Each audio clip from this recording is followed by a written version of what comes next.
Xavier Hawk Francis. And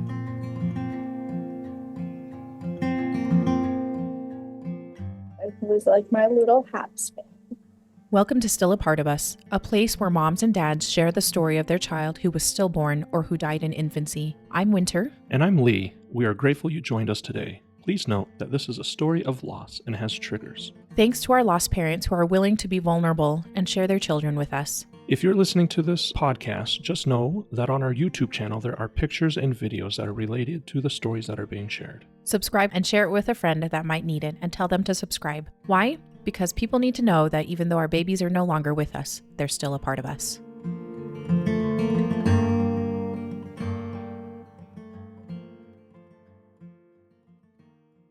Welcome to Still a Part of Us. I am just so excited to sit here today with Louise. She reached out to us, and I'm just looking forward to hearing Xavier's story, because when I first got your text, your email, it said it looks like his name was how I would pronounce it, Xavier. And then when we got to talking, I'm excited to talk a little bit more about even his name when we get into this. But Louise, welcome, and thank you so much for coming on to the podcast. No problem. No problem. I love to be part of it, and Let's talk about my special little Habs fan. Yeah, which is so fun. So tell me a little bit about yourself, where you guys located, and then can you tell me what your family looked like at the time of Xavier's birth? So I'm located back in my hometown right now in North Bay, Ontario. Mm-hmm. Back in 2018, me and his father were living in Montreal, Quebec. Beautiful, beautiful, beautiful city. And that is where Xavier's story starts. That is how he got his name. I wanted to give him a little bit of the French kind of saying, but give him the English spelling. So yes. A lot of people say Xavier, and I have to tell them, no, it's Xavier. Yep. But we pronounce it the English way. And that's just to give him some of the place where we found special when we found out I was 6 weeks pregnant with him. Yeah. And so he's been my little Habs fan. Which is so great.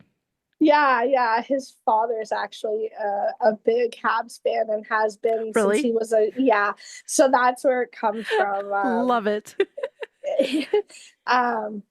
So me and his father were together in 2018. We've since moved on. We keep in touch when it comes to his birthday and his passing date. Yeah.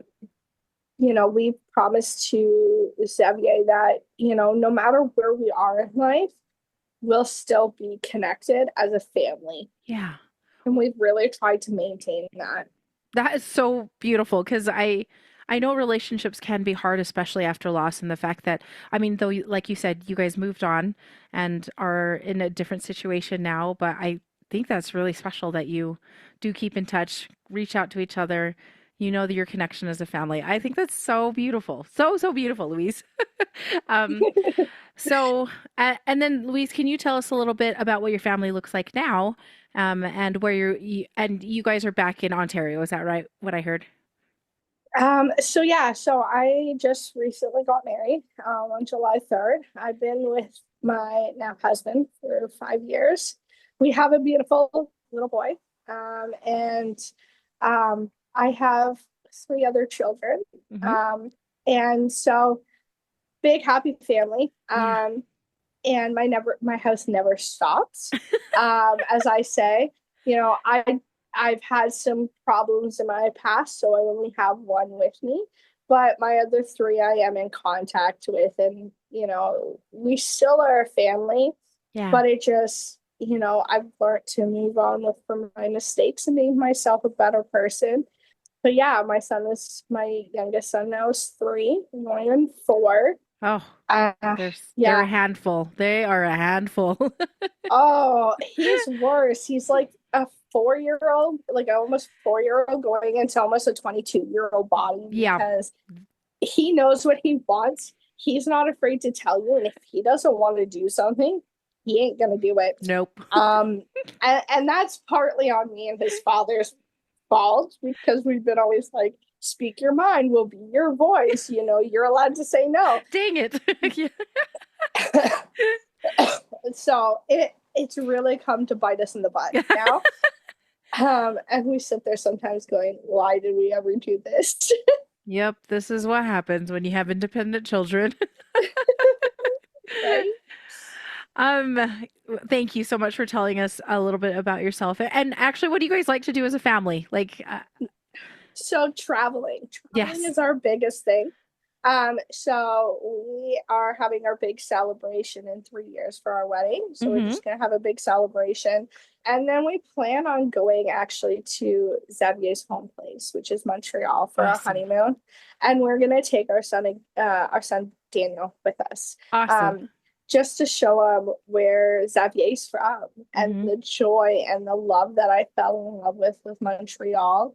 So we're planning on going there in about 2029. So things have already been booked. Everything's been planned. Sounds amazing. That's so great. I love that you love to travel. I think that's great. And the fact that you're taking your youngest with you so that he's aware of like your family. I think that's awesome. Yeah. And Xavier's side of the family, some of them are still involved. So they were like, I texted them up and I said, hey, we're coming to Montreal. This is the dates we're coming. And they're like, oh my gosh, really? So we have lunch planned with them. Good.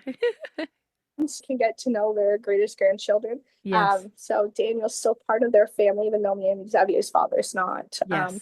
Still together. And we have planned, me and his father do have plans to meet up and kind of just celebrate his love to bring him home. And we had to get a special permission, but we're planning on celebrating by scattering some of his ashes in his home place. Oh, good. Okay. Well, we will get to that a little bit more. I think that's so great to hear that you guys have plans for that. And then as just a little point of reference, Louise, I know you kind of alluded to this already, but when was Xavier born? And at the time of this recording, we're in 2025, if you're listening to it later, but when was he born? So he was born December 12th.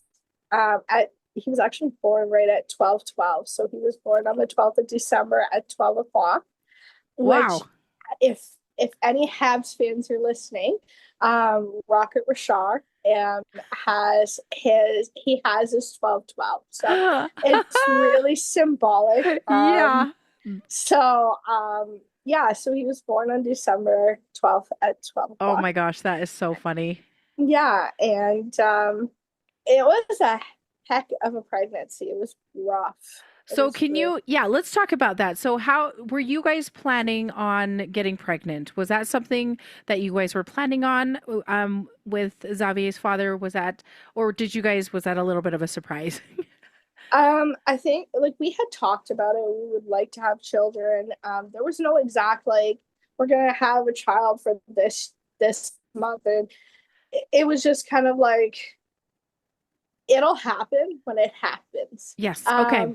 Okay. And so we were working for a travel midway. And so I woke up a couple of days in a row and was like, this doesn't feel right. Like, I'm very nauseous. I can't keep anything down. Something's not right. And I kind of put it off for a little bit because I was like, oh, it's just probably all the moving and the heat and the stress. Yeah. Yeah. And was not the case, actually, which was funny because his dad was like, are you okay? Are you pregnant or something? And I'm like, no, I can't be. No. And then I had to go back on my app where I was traveling. But yeah, no, so I had to check my app because I was tracking my periods. I always do. And I had noticed, I'm like, I'm a week late. Maybe this is stress, but I'll just take a test and I'm not worried about it. It's probably negative. Yeah. And I will not tell a lie of how fast that test came positive. Oh, really? Yeah, like the full, it was like less than a minute, and it was like 2 lines right off the bat, bright as can be, and I'm like, oh crap. Sorry. But yeah, so it came back so fast that I was like, okay, we really need to look at this kind of midway situation, because if anybody knows, the traveling midways are not the safest. Oh, okay. Okay. So you're taking a lot of like doing a lot of stuff on heights. You're doing a lot of tearing down, putting up, a lot of heavy lifting. Yeah. So that kind of, so it's not really the best condition when you're pregnant to be working. Yeah. That it sounds super So active, right? and we're on our feet from 9 a.m. in the morning until 11, 12 o'clock at night. Oh my gosh. Um, yeah, so we only get like 30-minute breaks. And so we had to make the quick decision, like, do we stay? Do we not? What do we do? And we finished out in St. Thomas, Ontario. And we were like, okay, we got to figure this out. And that's when we decided, let's get back to Montreal where he had family. Okay. So yeah, so we're in Montreal at this point, and the doctor's appointments have to have, we want to make sure everything's healthy and Doing but okay. yeah. So we go on for our first ultrasound of this pregnancy, and they're like, oh yeah, we think we're 4 weeks. Nope, we're 6 weeks along. And we're like, Oh. okay, so prenatals, we need to start them like yesterday. Yep, let's get on it. Yeah, everything seemed to be going good. And we came to our third ultrasound. And this is when, because up to this point, everything was good. There was no complications. He seemed to be fine. He was happy, healthy. And I want to say it was about, I want to say it was just entering into my second trimester. Okay. And that's when we went in and something wasn't right. And so Louise, they were can I like, ask you a real quick question? Just a logistical question. Really fast. yeah, So in Canada, you like that is when you go see doctors for a pregnancy, you get ultrasounds. It sounds like almost every time, is that correct? so depending on complications, if you've had Mm-hmm. complications in the past, Mm-hmm. they just try to keep an eye out on, if everything's going well in the pregnancy. And so typically you'd only get like once a month. Okay. And in Montreal, I found, even with my complication previous pregnancy, I had a Uh-huh. preeclampsia. I had placenta abruption with my second child. Oh, Um, I thought that was going to be taken into consideration, and I found out very quickly in Montreal they kind of schedule this like almost every 2 weeks, because I really just want to make sure mom's doing good, mom's healthy, baby's doing good, we're gaining the proper weight and everything. okay. So, which honestly was great because I felt more safe. I'm like, oh, okay. I get to make sure everything's good with baby. And we had a fantastic doctor in Montreal. And I think the best part about Montreal too is their doctors do ultrasounds right at bedside when Yeah, you that go in. I know. I was like, that is awesome. Right? Like I love it. So I was able to see him. I wasn't given a whole lot. Yep, baby looks healthy. Everything looks good. Blood pressure is fine. Okay. Everything's good. And it was, like I said, I was just getting into my second trimester, and I've been having a lot of these stomach pains, almost like contractions, but they're not. Hmm. Um, and so I went up to emerge because I was still not able to go up to labor and delivery floor. And they were like, yeah, we're just going to book you to an appointment. And it was that day with my OB. So I went straight upstairs to see him. Mhm. And as soon as I got up there, they did the normal weight, blood pressure, that kind Everything. of Hmm. thing.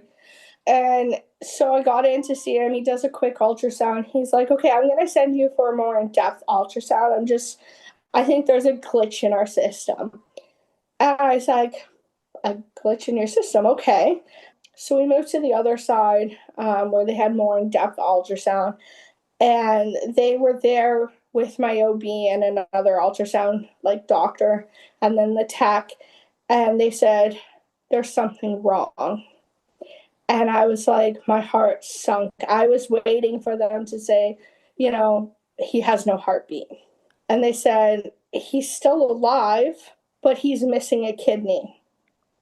And I was like, okay, Yeah. we can work with a missing kidney. Yeah, one kidney's fine. Yeah. And I said, okay, so what's this going to look like? And he goes, no, it's more serious than just a kidney missing. And I said, how much more serious are we looking at? Yeah. And he turned around, he drew a picture. And I wish I had this picture now. But the main ventricles that are in your brain, in your baby's brain, and a lot of moms will see that on their ultrasounds. That was enlarged, larger than it's supposed to be, and it wasn't working properly.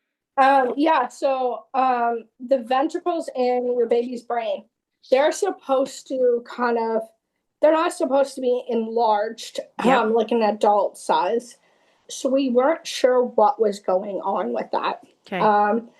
They were doing more ultrasounds, internal, external, to try to find what was going on with his brain. And we had to wait until, I want to say 22 weeks, 23 weeks. And we had a 3D ultrasound, and that's when they found a cyst in those ventricles. Oh. Yeah. Okay, so I want to know when you found out. So when that first ultrasound, not the first ultrasound, but I think the third ultrasound, when you said you were going into the second trimester, the start of the, so we're probably looking at 13 weeks or so, 13, 14 weeks. And that's when they say there's something wrong. And then you had to wait from week 14 to 22, 23 weeks in order to get a better view of what was actually going on. Because that's usually when they have the anatomy scan, right? Just when they're looking at the baby entirely, making sure everything is there. Yeah, so they did hit. That's when we went into the more in-depth ultrasound, when I went in that day, that's when we first found out that there was something. We didn't know what was wrong. We just knew his ventricles were not there. He was missing a kidney. And then by 22, 23 weeks, that's when they had to do a 3D ultrasound. And that's when we found out that it was a cyst. And there was hope, because it seemed like it was small enough that he may have an enlarged brain, but it was something to deal with, that they could easily take out. And we were living on that hope. Like, me and his dad were living on that. Okay, we just have to get to, they wanted me to get to at least 36 weeks. Okay. So they just would monitor him and just see, maybe even look at the growth of that cyst, or just, I'm assuming they were doing a bunch of ultrasounds the entire time. Yeah, I swear I lived at the hospital. I was in there like once every week and a half, 2 weeks. Yeah, I bet. They were just like you said, they were monitoring that cyst. Is it getting bigger? Is it not? Is he showing signs of distress? Do we maybe have to intervene and deliver him at 28 weeks when he's viable? It was a lot of up in the air, and we never knew. But our end goal was 36 weeks. Okay. And then we were going to reassess. Could we push it to 37 weeks? And that was the whole, how far can we let this pregnancy go on before he starts showing signs of distress? He was fine. He was happy as a clam, moving around. You could not tell me that something was wrong. Yeah, like, he was just like, go, go, go, go, go. It was so deceiving, because everybody's like, how are you so positive? He's moving a lot, and they could see that. And I'm like, hey, he's happy. We're just going to leave this, Yeah. So I kept that pregnancy going. I made sure I was eating healthy, eating as best as I can, making sure I put on a lot of calories just to make sure I could get him healthy and strong if anything happened. Yeah. And so Montreal, we were there, and like I said, until he was about 22 weeks, Okay. maybe even less, maybe about 20. And they were like, you need to go to, like, we need to get you to Ottawa. And that's where I found out what was going on with his cyst. Okay.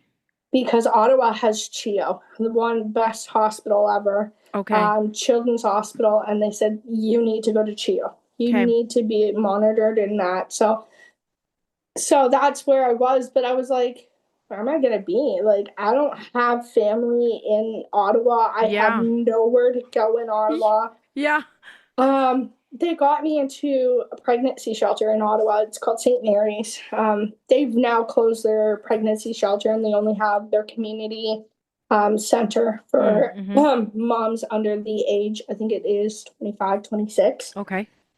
So we would walk every day from the pregnancy center over. To the community. Yeah.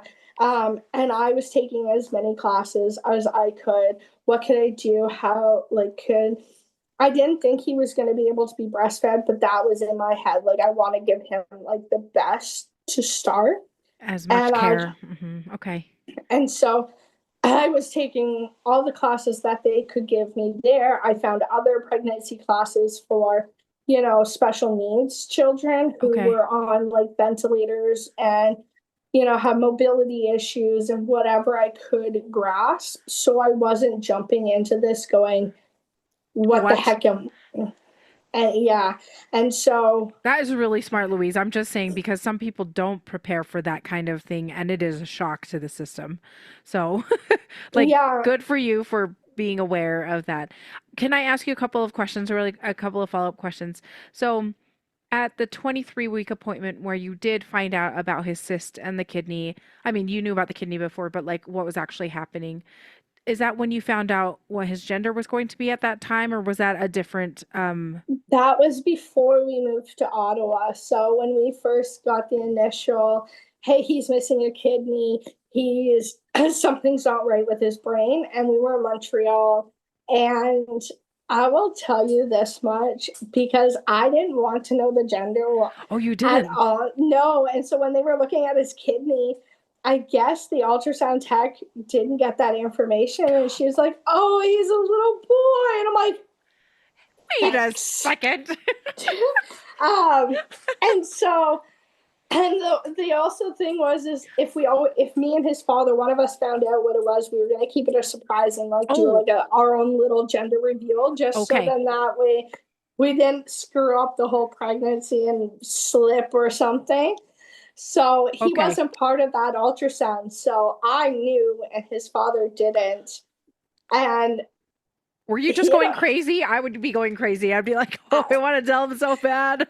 I was. And I turned around and looked at him after I got out of that appointment. I'm like, we got to go to the mall. We got to go to the mall. And he's just like, why? What's the deal? He's so confused as why we're going to this mall. Yeah, that's so funny. And it's the underground mall in Montreal. So we're going there, and I'm like going through like the list of stores on this like giant map, trying to find anything that I could get for this gender, like this quick gender reveal. And he had talked previously before we even got pregnant. He's like, oh, it would be cool if we did a popcorn gender reveal. So that was in my mind. Oh, and you know those popcorn stands that are in malls, like the Colonel's popcorn? Yeah. They had one in Montreal, and I felt so bad. I made this poor woman go through the rainbow popcorn and hand pick out all the blue popcorn.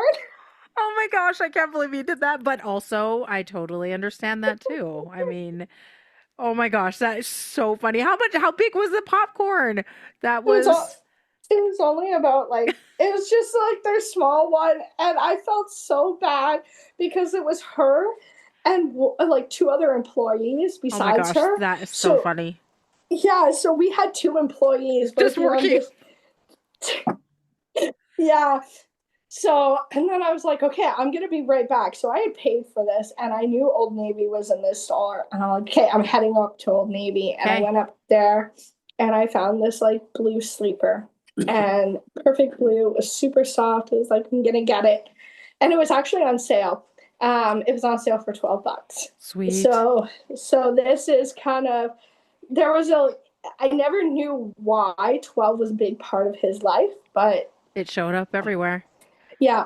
And so, anyways, he comes in from outside from having a smoke and he meets me at the table that we said we were going to meet. And I said, Happy Father's Day, even though it wasn't. You're And right. I just wanted to do something. I didn't want to be like, surprise, you know? So he's like, okay. And I said, well, you gotta deal with the popcorn first. And he's like, okay. So he's like going through this popcorn, and instead of eating it all because he can't eat any more of it, he like pulls the rest of the white popcorn. He's like, Wait is a this? second. And he's like pulling all this blue, thinking there's another color underneath. He gets to the bottom of the bag, and he's like, what? And he was like so shocked. And that's when I gave him the Old Navy bag. Oh. And yeah, so I think I still have the picture where he actually wrote boy in the popcorn. And I'll have to Oh. find that. Oh. So yeah, so he's our little boy. Like we fell in love with him. We didn't even get to meet him. We just fell in love. And yeah, so it seemed like 12 was his number because every 12th day we had an ultrasound and they would either land on the 12th or the like somewhere close, or it was at 12 o'clock in the afternoon. Oh my So gosh. Yeah. we like, That if was you're a sign. right, like if you're superstition, well, there it is. Yeah, seriously. So And then yeah. did you guys have any ideas for names? Now that you had kind of shared that he was going to be a boy, did you guys start coming up with names? Because So this is the other thing that I think is, I don't know, I thought this was a cool discussion point when we were talking about this earlier. So yeah, tell me about how um you guys came up with his name. so originally we were thinking of Riley. Mm-hmm. He was thinking of Travis. Mm-hmm. Don't know why I vetoed those two right away. And I'm like, those are too popular. No, I don't want that. And all my other kids have unique names or unique ways of spelling it. Okay. So I was like, we need something unique for him. And I don't know what I was doing. I think I was out swimming with him, or we were out together. And it was our date night kind of idea. And I looked at him, I stopped dead in my tracks, and I was like, Xavier. And he's like, where did that come from? And I'm like, that's our son's name. Just out of nowhere. That is so funny. You're like, that's the name. Yeah. So he goes, but that's so common. And I said, no. I said, his name is going to be spelled Xavier. I said, but we're going to call him our little Xavier. Yeah. And he's like, I love it. And that's what we did. Like, we called him Xavier. His dad was like so involved with the pregnancy. Um, like, I mean, so involved. Like, we had a little bit of Wi Fi, not much. And so he would, when the Habs games were on, he would sit there watching the Habs game or Yep. listening to it on the radio and like acting out the play for him. And he'd be like, oh, they go this way and this way. Like, oh, he scored. And he would like jump around and get so excited and like walk up to my stomach. And he's like, Xavier, they scored. Ah, that's so cute. Yeah. So it was very fun and interesting.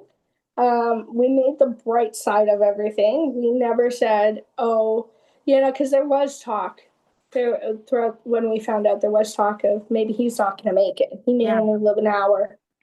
So we really did not look at that. We looked at our son is going to live. Yeah. That's all we could focus on. Because if we focus on, oh, well, he might not live, or maybe we'll only get an hour or so with him, we would get into the spiral of depression. Yeah. That was something I just didn't want. I did not want him coming into this world with two parents that, are depressed. Yeah. Yeah. So That's a we, that's hard. Let's be honest, it is hard when you don't know how it's going to turn out and if it's going to, yeah, how he's going to be. Along the way, are the doctors telling you what to maybe expect, or are they just like, we don't know. We just got to see. Is that kind of what what they were telling you? we were getting two sides because CHEO was involved. Mm-hmm. By that time, CHEO was, once we got to Ottawa, it was kind of like we hit the ground and we ran. Yeah. So my high risk OP was like, oh, well, expect him to die. Like she was very cold, and, she was like, expect him to die. You need to abort this pregnancy. You're only harming him. And I was like, he is a human being. He has air in his lungs. He may not be actually breathing air, but he's breathing. Mm-hmm. He's moving around. He's fine. He's healthy. He's not in distress. You're not doing that to my son. I'm like, that's out of the question. And then the doctors at CHEO were kind of like, you know what? We may get him to the point of being able to leave the hospital. It may be an uphill battle, but we don't know until he's born on. But just expect to have some time with him. And, we were like, okay, that's all I need to know. Am I going to get something with him? I don't want to be in the operating room because I had to do a C-section. We didn't want me being stuck in the operating room and him passing. Yes, yeah.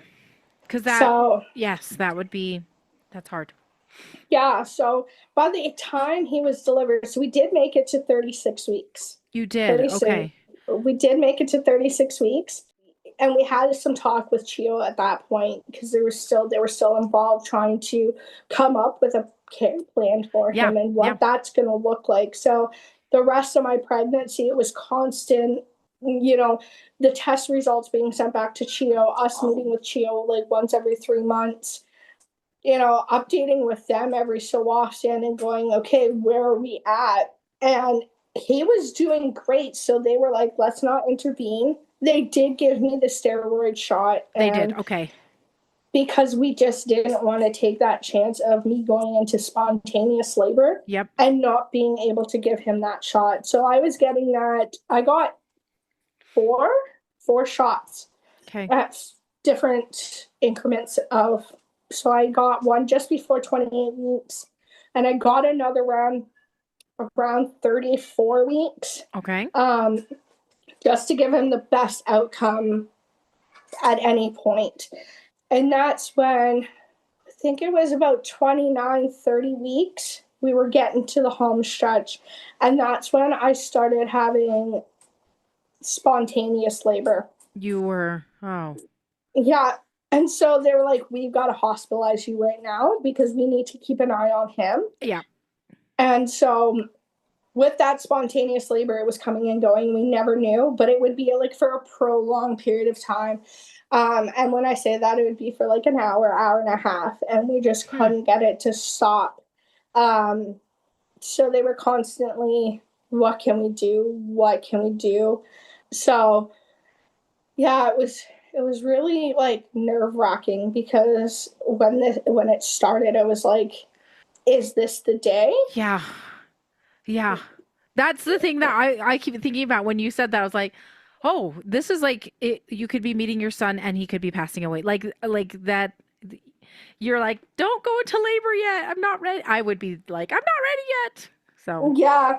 So I just kind of kept my hopes up. We were at that point, we were meeting with CHEO daily, it seemed. And at one point, my labor had stayed the same for 2 days. It didn't increase. It didn't go into spontaneous labor. So we were kind of like, okay, we can kind of do some slow, moderate bed rest. Because they didn't want me moving because we didn't know. So I had turned around and looked at the doctors at CHEO and I said, I want to see what I'm getting into. I want to know. I want to speak to a parent, somebody that can give me an idea of what we're walking into. Because you can take all these birth classes and, classes for special needs and all this, but they don't really It's go like, into yeah, the real hands-on day-to-day care that needs to happen. Yeah, exactly. and the hours. Like, everybody talks about, oh well, I spent so many hours with your kid, and we just went home, and I'm like, okay, maybe that's how it's going to be like. And did get the opportunity to speak with one of the nurses on the CHEO staff where he was going Okay. to be put. And she gave us a list. She's like, here's a list. And it was like, you're going to pump. You're just going to keep your positive spirit. Let's keep pumping for him. Let's feed him that when he can get, as soon as we can get him to start taking breast milk. Yeah. So there was that, and like just tips on clothing. Like, you wouldn't think about yourself. You would be like, oh, I'm just going to get up, do my Yeah. hair. No, they tell you to go in to the NICU in the comfortable possible clothing. Yep. But something that was warm, but easily you can take off layers. Yes. And so I was like, okay. And I remember in my hospital room, I was Instacarting things to the hospital. Yeah, might as well. I mean, So I was doing that as much as possible. And we were thankful because Ontario Works, I guess nobody really knows about it, but Ontario Works had a program at that time for moms who their children may not be expected to leave the NICU right away. yeah. So there was a bit of fundage for that. It wasn't a lot, like $600, I think, $600 a month. And then the CHEO hospital also had for moms on social assistance a daily food allowance. So they would give us, I think it was like $60 or $70 for food. And so we had already started banking a lot of that money just to make sure. But I was in my room, and I was like, because I was doing good for 2 days, and then all of a sudden on that third day I woke up and I was like, oh, this is great. And I went into spontaneous labor again. You did. So I was like, oh, so they put me back on bed rest. And Darn I was it. like, well, I can't go anywhere. So I would make him, we were on the 8th floor, and I would make him go all the way down to the main floor. And in Ottawa, I forgot to mention this, but in Ottawa, there's a clear path to CHEO. Oh. So there's a hallway that you can go through to get to CHEO without like getting out of the general hospital and walking around. Yes, yes. So it's a corridor, and they show you, so that way you know. So yeah, so we were at the general hospital that's connected to CHEO, and I'll tell you this much. When we were on the 8th floor and he has to go down to the bottom, that's a big trek. Yeah. And a half. So I was trying to make sure I got everything in one shot, so he didn't have to like go up and then back down A bunch of times. Yeah. yeah. So so, and at this time, again, I was on bed rest, and then all of a sudden, like, I was getting the doctors were looking at me and monitoring me, and they were like, you're not measuring right. And I was thinking like, oh no, like, I'm not measuring. Like, I think I was 33 weeks, 32 weeks, and they're saying you're not measuring right. And I'm like, like big or small? Did they tell you? They didn't say. They just said you're not measuring right. And I'm like, why are we saying this now? Like, now my heart's racing, and they're like, you're measuring at like 49 plus weeks. And I was like, what? And so they ordered an emergency bedside ultrasound because they were like, what is going on here? And because of his one kidney, he wasn't able to flush the amniotic fluid. Yeah, so you just had tons of extra amniotic fluid on you. Yeah, so they had to actually do an amniocentesis. Okay. To drain just that pull it all. Okay. And I got that down 3 times before I delivered, because as soon as they were draining it, it was coming back more. Um, and thankfully, at 35 and a half weeks, we didn't have to. Like, they were watching at 35 weeks. Are we going to do this again? Is this worth it? What do we do? Yeah. And for some reason, it just stopped accumulating. Oh. Like, I was like, okay, we're good. We're great. Like, what's going on? Labor had stopped after the second pull of amniotic fluid. So we're like, okay, maybe it was the excess labor, that, like, the excess fluid that was causing it. Uh-huh. They didn't know. They couldn't question it. That's so weird. Right? Like, just things were just, it just seemed like he was like, hey, I'm here still, because we were maybe not paying attention to him, or he felt like we weren't. I swear that's how he is. And then he would just start kicking up. That's and I'm funny. like, at one point I even said, okay, Mr. Xavier, I said, that is enough with you. You are being unruly. Right? And I was like, but I honestly just, I kept my spirits high. I really did. That's all I could do, was just keep my spirits high. And so with me keeping my spirits high, I was not just managing my spirits, but I had to manage his dad's spirits. Yeah. And so I had a lot of weight on me, because his dad was falling back into addiction. Oh. So I don't know how long, but he was never addicted to crack when we got pregnant before, nothing. And I guess with all the ups and downs and the stress. Yeah, he fell back into addiction. Oh, I'm sorry. Yeah, so I was really just trying to manage him, hold him up, manage me, hold myself up, make sure I'm paying attention, getting as much I can get from the hospital and about my condition. There was times throughout my hospital stay that he would just disappear for 2 days straight. No phone, no nothing, just didn't know where he is. And then he'd be miraculously like a magician appear.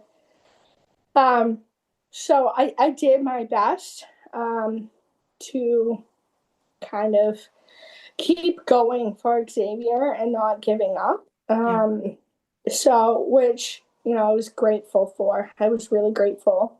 And then I was able to go back around 35 weeks, 35 and a half weeks. They said, okay, we'll let you go back to the pregnancy shelter. Yep. To kind of get things rolling, but they said you need to make accommodations to be closer to CHEO. Okay. And I was like, great. Like, how am I supposed to pay for this? And my Ontario Works worker at the time actually comes to the pregnancy shelter just to do the annual reviews, which is amazing. And when I sat down with her at that time and I said, what do I do? Like, what do I do? She goes, don't worry, we've got you covered. You let us know. She gave us 2 places. They had the Ronald McDonald home, and they had a hotel that was right by the Ronald McDonald home. And they said, we'll see what we can do. And I was able to get into the Ronald McDonald home, thankfully. And I moved there the day before my scheduled C-section. Oh. So it was like a constant, like, it was a quick, like, I just got back from the hospital. Let's just quickly do some laundry, pack some stuff. Yeah. The pregnancy shelter was really helpful with that. Like, I came back to a whole, like, postpartum care kit for me. Some get well flowers, just a lot of love for me. Yeah. And for Xavier, they never forgot Xavier. They actually got him, so we had a worker at the pregnancy shelter who was another Habs fan, actually. So, and we had all our names outside of our door, and they would include our kids closer to the end of your pregnancy. Yeah. And so I got the mother and baby room, which was a bigger room. And they had my name and Xavier's name with a Habs picture behind it. That's the best. That's so cute. it was. So when I walked into the room, there was the red, white, and blue Habs colors as flowers with a little Habs ornament sticking out for him. And that was his first ornament, actually. His dad has it because that was something I was like, you need to have. Yeah. So it was like, welcome back, but it was like quickly unpack and repack, and out the door I was going. They were fantastic. They checked in with us. They came and visited me. So it was really, really, really nice. And I was very thankful. Yeah. And then, I made it. We got into Ronald McDonald just the night before my C-section. Okay. And that was a scheduled C-section, right? That was on the books already. Okay. Yeah. So they had asked if I wanted to push it another week. Okay. I said, we're doing this. I said, let's do it now. He's healthy. He's, we're going to be set if we do this now. Okay. We will get the best opportunity for him. Okay. And so 36 weeks. And so I was supposed to go in at 6 a.m., but somehow there had been multiple emergency surgeries, and I didn't get into the operating room until 11. Yep, that's what happens. You just get bumped. Yeah, so I was up early. I was like, I'm done. I'm tired. I just, Can I go to bed? Yeah, exactly. So they were really nice because I wasn't supposed to eat anything, so they gave me some Jell-O to hold me off and keep my sugars up. Yep. And I had just got comfortable and fell asleep. And they were like, okay, we're good to bring you in. And I'm like, of course. I was just about to go to bed, like, thanks. And I remember him being so active that day. Like, so more active than usual. Like, he was flipping. Like, literally, they could not keep him in the head down or the breech position. He kind of just flipped himself. And you could see that. It was kind of cute because if he was head up and he wanted to flip himself, you could see his head kind of moving. Come around. Yeah. That is cool. Whenever I see those, I was like, that is rad. Right? So he was more active than usual. And so we're in the operating room, and they're like, hey, we need to find out if he's head up or head down, or which way is he laying. And so they did the ultrasound. They were like, okay, he's head down. And they get everything ready. They check. He's still head down. Okay. I guess the doctor at the time, the physicians, turned their back, and I could feel something like at the top. And I was like, and I turn around, I'm like, he's head up. He's head down. And they go and they do their incision, and they're meet with his butt. Yep. They were like, he was just head down. I'm like, I told you, my kid. This is my kid, like you're talking about. He's doing somersaults. Right? He never stopped. So it was like, whatever. I know. It was quite interesting.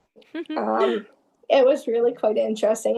And we knew, like, he was not going to be born vaginally. We knew because, with the cyst on your brain, you can get excess fluids, you can get water in the brain, that kind of thing. So, and it looked like that, but we just didn't want to take a chance. Okay. So that's why we did the scheduled C-section. And I will say this was my first C-section. All my other kids were born naturally. So this was another new territory. Yeah. And I missed a couple of parenting classes on C-sections. You never think that you're doing a C-section, and then you're like, oh, I'm in the middle of a C-section. Yeah. Right? Like, I didn't prepare for this. Yep. I prepared for vaginal. Yep. Oh, no, what am I getting into? Yep. So that was quite interesting. But, he was whisked away. I didn't see him. So the CHEO team was there, and they took him I guess the NICU team of the hospital, and I'm sure CHEO was in attendance, the folks from there. Okay. Yeah, they were there, and they turned around and let me know, like, because they have like a room off to the side. Yep. For baby and the team, so that way I can focus on, getting sewn up and getting. Yeah. So I turned around and I could see off to the side because I was just right in line. And we were prepared. I was at least prepared to have a bunch of doctors around him. But when he was whisked in there and the door was left open, I didn't realize when they said there was going to be a lot, didn't expect the amount of people I saw. Like I could not tell you there was 5. There was at least more than that. And it was like a swarm of people just over him. Yeah, so I was just like, I was never expecting that, you know.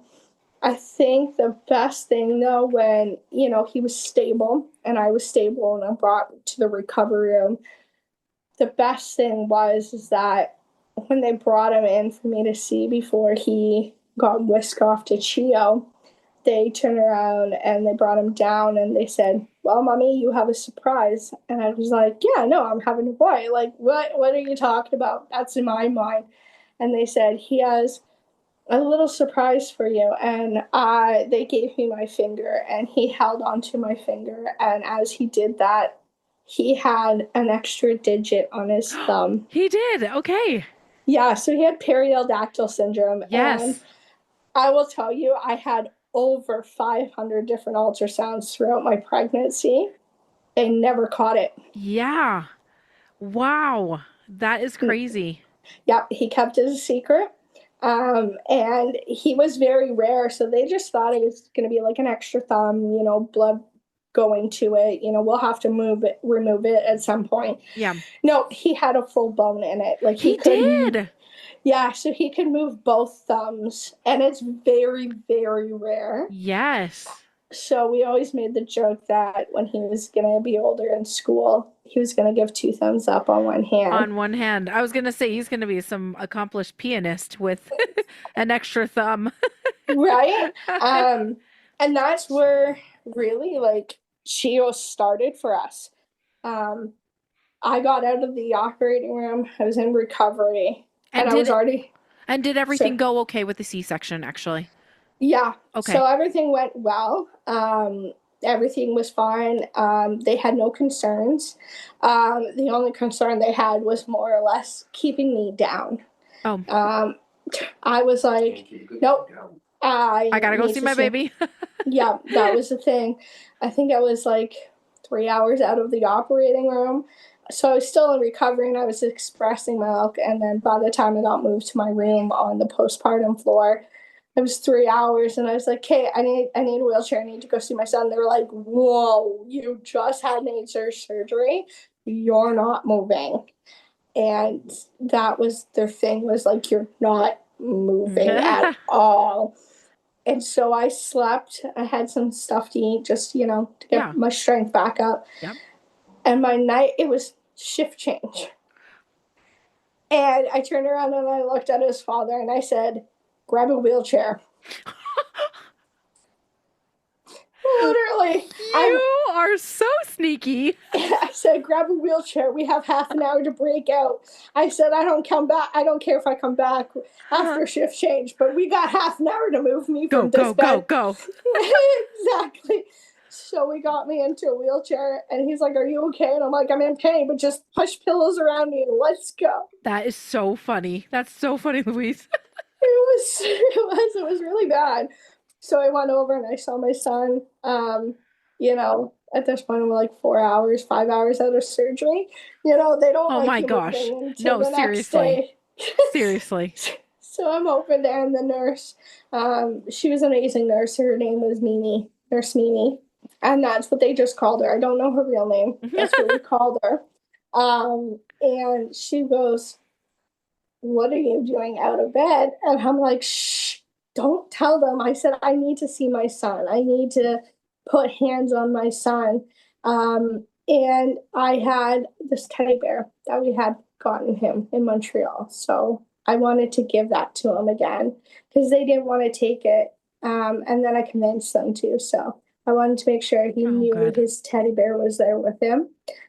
And so Mimi was like, because I was like, okay, I'm going to get out and I'm just going to sit on the chair right beside her. And she goes, no, we're going to lower the incubator down for you because you're not moving. Just stay in the dang wheelchair. Right? So I got to spend about an hour and a half with him. And so how did he, I'm actually curious, how did he look in the little NICU incubator thing? Was he hooked up to a lot of things? Like, was he breathing on his own? How did he look? So he wasn't breathing on his own. Okay. So they had him intubated, and then he had a lot of like wires and IVs. So they had to put an IV to monitor his blood pressure because it's harder with these special needs babies. So they had one for his blood pressure to make sure his oxygen levels are good in his blood and stuff. So he had that. He had his, the pulse ox, heart, all the stickers on his chest. And what really took me by surprise was, I guess, when Mimi saw him, she goes, she could see a lot of parents staring because he was the first bed when he walked into the blue floor, the blue pod. And so Mimi put a hat on him because he had a larger head. He had that fluid on the brain like they were talking about. We weren't sure how extensive, but he had quite a bit. The best way I can describe him was he had an alien head. It was very like rounded and cone shaped. Okay. So, Mimi was tired of them staring. And so they were like, yeah, no, she sat there. Yeah. And so she knitted a hat for him. And I still have that. And that is so sweet. She loves to work on hats for, the newborn baby floor and, new moms and stuff. So she was already started that hat. She had started that hat. And then he came in. And they work pretty long shifts at NICU. Yeah. So she was just getting on her shift when he came in, and she wasn't leaving until I think it was the next day at 7:00 in the morning. Okay. So they work pretty long shifts. But yeah, when he came in, she saw him and she just stopped and gave him that hat. Yeah. And so she wanted to make sure nobody stared at him to make him look like as normal as possible. Yep. He's got all these other wires and tubes in him, and so one less thing to have somebody stare at. Louise, before we go on, I just want to make sure I asked this question because I always like to ask this question. How big was he? We don't have an exact weight, but they say he was around 8 pounds. Oh, okay. So he was a good size for being 36 weeks, right? 36 weeks. Okay. Yeah, but to get an actual weight was very difficult because of his head weight. He had the head of a 6-month-old. Oh, and the weight of his 6-month-old was just okay. So they had to weigh him in 2 different ways. So they would have to weigh his body and leave his head off the weighing station, and then would weigh him all together. Now, without his head circumference and weight, he was about 7 pounds, but with his his head and the rest of everything that was going on that caused that. Okay, so around 8 pounds or so. Okay, that is good to know. You had broken out of the postpartum area to go see him, which is really fun. And you got to stay with him, which is wonderful. By this time, had the doctors figured out what was going on, and had they talked about how he was looking? So we had a new neurologist that came that said that specialized in complicated births. Mm-hmm. So he's like, I want to get more. I want to get an MRI and I want to get a CAT scan. Okay. But he's like, I'm not sure it's going to look good. So we're going to do as much as we can to see if there's any quality of life. Okay. And he goes, I'm going to do everything in my power to get as much time with you and be able to bring him home. And if we can't, just to make sure that you spend every precious moment with him, which I love. His name is Dr. Nazal. Mm-hmm. And he took on kids that he loved. Every kid was his best friend. Mm-hmm. He never treated them as, oh, it's just my patient. He would always come in and be like, he would go right up to Xavier very calmly. And I remember this, he would always have his white jacket on, but as soon as he walked into the kids' rooms, he left it outside of their rooms and walked up to them and said, hey, buddy, how are you? Yeah. He goes, how's my friend doing? He always talked to them in a very positive manner to keep their spirits up. Yeah. And that's what I loved about him. That's awesome. That's awesome. Yeah, exactly. And honestly, like, that was the best part being at CHEO, was meeting the team of, doctors and stuff. But I will go back about me breaking out, because it's really funny, because when I came back, my night shift nurse was standing outside. I can imagine her hands on hips, like, where have you been? Exactly like that. She goes, where have you been? And I said, nowhere. She goes, I just went around the way. I said, oh, I just needed some fresh air. And she goes, uh-huh. So why is your son's blanket on your lap? And I'm like, it